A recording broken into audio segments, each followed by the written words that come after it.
जिस दिन सत्य बोलना प्रारंभ कर दोगे तो आप समझो आपने परमात्मा को पा लिया है। कल की कथा में आपने श्रवण करा, आपने नाम सुना होगा, एक राजा थे, नाम था सत्यवादी राजा हरिश्चंद्र महाराज।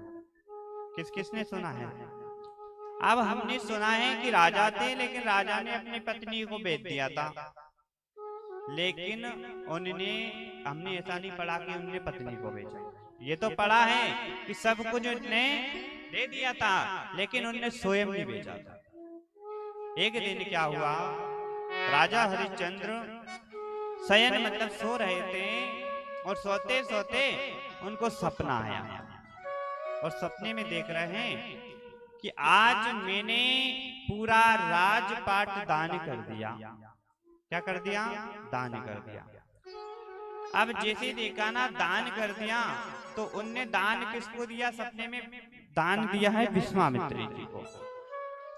अब जैसे दान विश्वामित्र जी को दिया ना, तो अब सुबह हुई, और सुबह जैसे हुई तो अपनी सभा में बैठे, तो सारे सभा वाले को सपना सुनाने लगे। अब कहने लगे राजा कि आज तो मैंने सपना देखा है, और आज जब मैंने सपना देखा ना, तो पूरे सपने में देखते हुए मैंने क्या करा? पूरा राजपाट दान कर दिया। तो आज सभा वाले पूछ रहे हैं कि राजन तुमने दान किसको कर दिया था सपने में? तो अब हरिश्चंद्र कह रहे हैं सभा में कि मैंने अपना सब कुछ दान दे दिया विश्वामित्र जी। तो आश्चर्य की बात यह है कि उसी सभा में विश्वामित्र जी भी बैठे हुए थे, आए हुए थे। अब विश्वामित्र जी ने जैसे ही सुना ना कि राजा ने मुझे सपने में सब कुछ दान कर दिया, खड़े होकर बोले राजन तुमने जैसे सपने में दान किया ना, वैसे ही मुझे सब कुछ चाहिए। तो आज हरिश्चंद्र ने ना सोचा ना देखा, कहा मेरा जो सब कुछ है ना, मैंने प्रभु आपको सब कुछ दान कर दिया, और सपने में जो देखा वो सब कुछ दान दे दिया।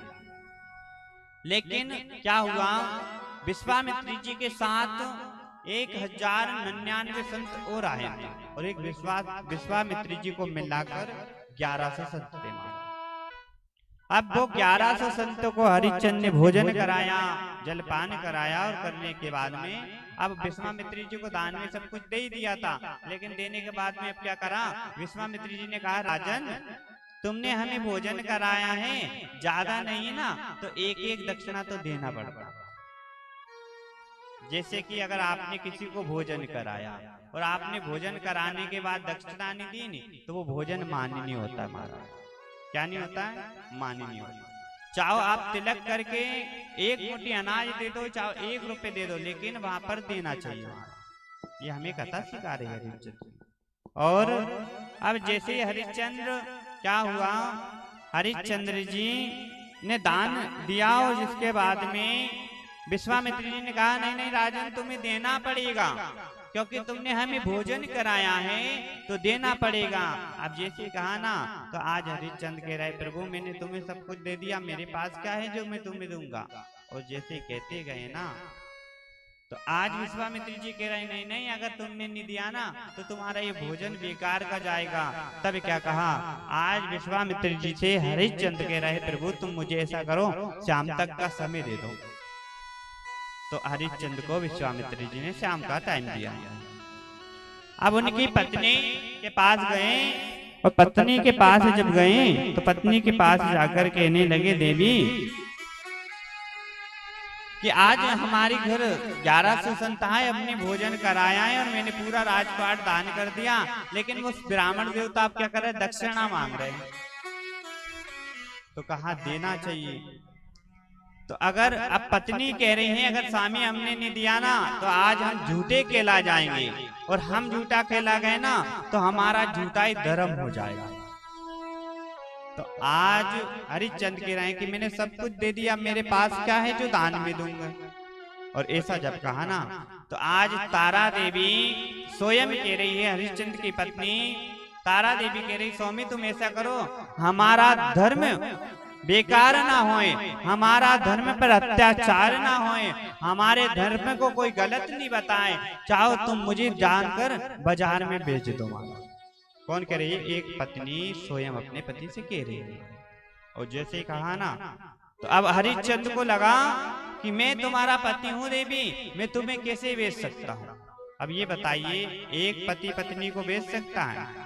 7 फेरा लेकर पति और पत्नी के बंधन में बंध कर जब वो आते हैं ना, तो महाराज फिर वो दो नहीं रहते, एक ही रहते। प्यार से बोलो राधे। तो इसलिए कहना है कि आज जो भी माताएं हैं ना, वो पति की बात माना करो। क्या माना करो? पति की बात माना करो। और हमारे पिता तुल्यों से भी कहना है, आप भी आपकी पत्नियों की बात माना करो, क्योंकि एक हाथ से ताली नहीं बजती। देखो बत्ती है कि नहीं बत्ती, दोनों हाथों को लगाना पड़ता है, तो दोनों आप एक हैं। जिस दिन एक हो जाओगे ना, उसी दिन समझो कि परमात्मा की निगाह में तुम्हारा परिवार स्वर्ग बन गया। तब हरिश्चंद्र की पत्नी ने कहा, स्वामी मुझे बेच दो। तो हरिश्चंद्र कहते, नहीं नहीं देवी, मैंने तुम्हारे साथ विवाह करके आया हूँ, 7 फेरा लिए हैं, मैं तुम्हें कैसे बेचूंगा। तब भात तारा देवी स्वयं जाकर बाजार में खड़ी हो गई, और बाजार में जैसे ही खड़ी हुई ना, आवाज लगाने लगी कि मुझे कोई खरीदने वाला है, मुझे कोई लेने वाला है। तब क्या हुआ, एक बूढ़े से गुरुजी उधर से आ रहे थे, और गुरुजी ने कहा, देवी मैं तुम्हें खरीदने वाला।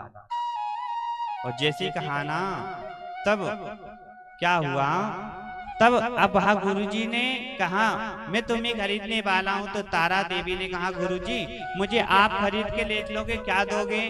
तो उनने कहा, मैं तुम्हें 5 स्वर्ण की मुद्रा दूंगा। तो उनने 500 स्वर्ण मुद्रा किसको दे दी दान में? तारा देवी को 500 स्वर्ण मुद्रा में गुरुजी ने खरीद लिया महाराज। और जैसे ही 500 स्वर्ण मुद्रा में गुरुजी ने खरीदा ना, तो अब तारा देवी को गुरुजी ले जाने लगे। और जैसे गुरुजी ले जा रहे हैं ना, तब तारा देवी पूछ रही, गुरुजी मुझे आपके साथ चल। जैसे ही गुरुजी का पैर पकड़ा ना, अब गुरुजी के मन में दया आई, तो क्या करा, 100 स्वर्ण की मुद्रा उसको भी दे दी। और 600 स्वर्ण मुद्रा तारा देवी अपने पति हरिश्चंद्र को देने के बाद गुरुजी के साथ चले जाती है। अब 600 स्वर्ण मुद्रा लेकर हरिश्चंद्र सोच रहे हैं कि जहां मेरी पत्नी नहीं, जहां मेरा पुत्र नहीं, तो मेरा जीवन तो बेकार है, अब मैं कैसे जीऊंगा। तो आज क्या कर रहे हैं, वह हरिश्चंद्र स्वयं बाजार में जाकर खड़े हो गए, और खड़े होकर कहने लगे कि मुझे कोई खरीदने वाला है, मुझे कोई खरीदने वाला है। तब क्या हुआ, एक काला सा व्यक्ति, काला सा डोम बनकर आया, और आने के बाद में वहां हरिश्चंद्र को ले जाने लगा, और हरिश्चंद्र को 500 स्वर्ण मुद्रा दे दी। अब हरिश्चंद्र के पास कितनी स्वर्ण मुद्रा हो गई टोटल? 500 पत्नी की, और 100 पुत्र की, और 500 स्वयं की। कितनी हो गई? 1100। और संत कितने आए थे? 1100 स्वर्ण मुद्रा विश्वामित्र जी को देकर कहने लगे हरिश्चंद्र कि आज प्रभु ये 1100 स्वर्ण मुद्रा देकर मैं आज कर्ज से उरण हो गया, और मैं आज भले ही मैं कहीं रहूं, लेकिन आज मैंने अपने धर्म की रक्षा करी। अब वो काला सा डोम हरिश्चंद्र को ले जाने लगा, और लेकर गया। जैसे ही ले जाने लगा, तब वहां काला सा डोम काशी के शमशान घाट में ले जाकर हरिश्चंद्र को छोड़ दिया। शमशान घाट में पालन करने लगे हरिश्चंद्र, जो भी मुर्दा आता है उसको नियम पालन से जलाने लगे। अब क्या हुआ, एक दिन इधर तारा के पुत्र रोहित से उन गुरुजी ने बोला कि बेटा मैं पूजन करूंगा, पाठ करूंगा, साधना करूंगा, नाम जपूंगा, तुम ऐसा करो फुलवारी में जाकर फूल और तुलसी तोड़कर लेकर आओ बगीचे में से। तो एक टोपली उठाकर तारा देवी का पुत्र हरिश्चंद्र का पुत्र फूलों और तुलसी तोड़ने जब गया ना, तो क्या कर रहा था, उससे फूल से टोपली भर ली और दूबा तोड़ ली। जब तुलसी तोड़ रहा था ना, तो वो तुलसी के पेड़ के नीचे से एक काला सा सर्वनाग भेटा हुआ था। क्या भेटा था? प्यार से बोलो राधे।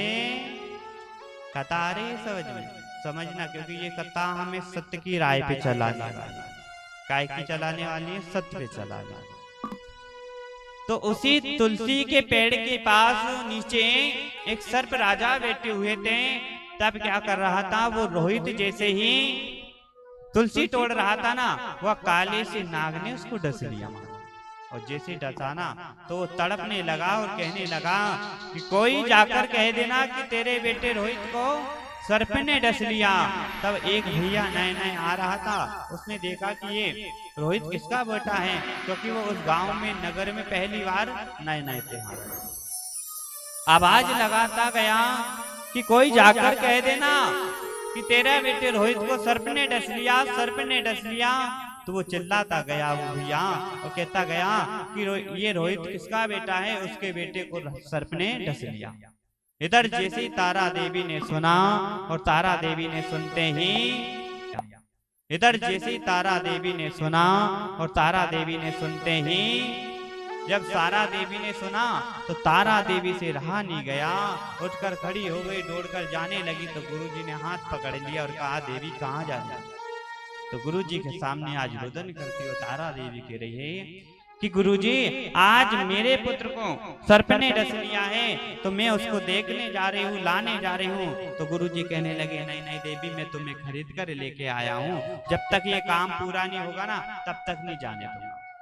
कौन कह रहे हैं? गुरुजी कह रहे हैं। तब नहीं जाने दिया, तब तक वो बेटा तड़पता हुआ मर गया महाराज। अब पर रहा नहीं गया, क्योंकि माँ होती है महाराज। अब सारा काम छोड़कर गुरुजी से दुखते छिपते हुए चले गई। और जब गई ना तो अपने बेटे को देखा ना तो मरा हुआ पाया, और मरा हुआ जब देखा ना तो माँ रुदन करती हुई रोने लगी जोर जोर से। जब रुदन कर रही थी ना तो गांव वालों ने देखा कि हमारे नगर से, हमारे गांव से हर एक दिन में बच्चे खत्म होते जा रहे हैं, बच्चे गायब होते जा रहे हैं। न जाने ये कौन सी डाकन है, न जाने ये कौन सी चुड़ैल है जो हमारे बच्चों को ले जा कर मारती है और खाती है। गांव वालों ने अपनी तलवार उठाई, लाठी उठाई, सब गांव वाले उस तारा देवी को मारने के लिए चले। तो ऐसा बताया जाता है उस माँ के पास इतना वस्त्र भी नहीं था, वो अपने बेटे का सिर ढांक सके। और जब ले जाने लगी तो दोनों हाथों से गोदी में उसके पुत्र रोहित को उठाया, और उठाने के बाद जैसे ले जाने लगी ना तब क्या हुआ, सारे गांव वाले जो पीछे से दौड़ते हुए जाएं कि इसको मार गिराओ, हमारे गांव के बच्चे गाँव हो रहे हैं, ना जाने ये कहाँ ले जाते हैं मारते हुए। तब क्या हुआ, सारे गांव पीछे पीछे जाए और तारा देवी आगे आगे दौड़ती जा रही। अब तारा देवी उसी शमशान घाट पहुंच गई जहां उनके पति देव हरिश्चंद्र जी पहरा लगा रहे थे। काशी के शमशान घाट में जब पहुंची, और जैसे काशी के शमशान घाट में पहुंची ना तब क्या हुआ, हरिश्चंद्र मुर्दा जलाते जलाते, लाश जलाते जलाते उनका इतना काला चेहरा पड़ गया था कि वो तारा देवी अपने पति को पहचान नहीं पाई। और जब नहीं पहचाना तो अब वहां तारा देवी अपने पुत्र को शमशान घाट में रखा और रखकर कहने लगी, हरिश्चंद्र कहने लगे देवी तुम अपने पुत्र को जलाओगी या दफनाओगी या गाड़ोगी? तब कहा ना तो मैं इसको गाड़ सकती हूँ, ना दबा सकती हूँ, ना इसको जला सकती हूँ। तो इधर से गांव वाले सारे पहुंच गए शमशान घाट में और कहने लगे कि इसको मार दो, ये चुड़ैल है, ये डाकन है, हमारे पुत्रों को ले जाकर खाती है। तब गांव वाले कहने लगे, तब हरिश्चंद्र ने कहा कि मैं इसे कैसे मारूं, पहले इसके बारे में मैं जान लूं। तब उसने कहा स्वामी मैं ना तो इसको गाड़ सकती हूँ, ना दबा सकती हूँ, ना जला सकती हूँ, क्योंकि अगर इसके पिता ने मुझसे कभी पूछा कि इसके पिता हरिश्चंद्र ने मुझसे पूछा ना कि हमारा जो पुत्र था तो मैं क्या जवाब दूं। अब जैसे ही हरिश्चंद्र ने अपना नाम सुना कि जैसे नाम सुना ना तब वहां हरिश्चंद्र पूछने लगे देवी तुम्हारा नाम तारा तो नहीं? तो आज वहां देवी ने जब कहा ना हाँ मेरा नाम तारा है, तो आज तारा देवी पुत्र की आस भूलकर जब पति देव को शमशान में देखा तो आज वहां पुत्र की आस भूलकर पति के लिए रुदन करने लगी। अब रुदन जैसे कर रही ना तो देखा कि अब मैंने आज देखो मैं तुम्हारे कारण आज मैं हमारा पुत्र हम दोनों आ गए थे हमारे धर्म के कारण, लेकिन तब भी तुम आज शमशान में पहरा दे रहे और जैसे ही देखा ना, अब हरिश्चंद्र से गांव वाले कहने लगे, देवी हरिश्चंद्र से कहने लगे कि सारे गांव वाले कि हरिश्चंद्र तुम इसको मार डालो, मार डालो। तो अब हरिश्चंद्र सोच रहे हैं कि मेरी पत्नी है, मैं कैसे मारूं। अब सोचते सोचते महाराज, तब वहां पर अब काला सा डोम जो हरिश्चंद्र को खरीद के लेकर आया ना, वो प्रकट हो गया और प्रकट होकर कहने लगा, हरिश्चंद्र मैं तुम्हें मोल खरीद कर लेकर आया हूं, जैसा आदेश दूंगा ना वैसा आदेश मानना पड़ेगा। हरिश्चंद्र के हाथों में तलवार थमा दी और जैसे ही तलवार थमाई ना, तो हरिश्चंद्र से कहा कि हरिश्चंद्र तुम तलवार थमा दी।